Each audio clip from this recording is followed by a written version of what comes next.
समस्त को नमस्कार जय जगन्नाथ। आज आम एक बड़ दिन विशेष दिन।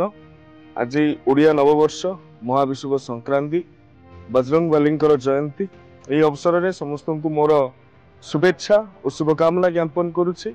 ता सहित समस्त को अनुरोध रखी आज ओडिया नववर्ष आम नववर्ष आम नुआ वर्ष ये नुआ वर्षटी समस्ते निश्चित भाव में अत्यंत आग्रह सहित उत्साह सहित धूमधाम रे पालन करंतु एवं निज परिजन निज आत्मीय स्वजन निज बंधु को ए नुआ वर्षर शुभेच्छा जनातु ओडिया रे जनातु एवं ओडिया पक्ष आज समापित होउछे। ओडिया पक्ष समापन रे समस्त को आउ थे शुभेच्छा एवं कृतज्ञता ज्ञापन करुचे। आपण मैंने जो भाव में ये ओडिया पक्षटी को निजस्व भाविकी निजर भाविकी पालन कले एवं ओडिया मानक भितर ओडियात्वर नवजागरण सहयोग कले। आउ थे समस्त को नमस्कार।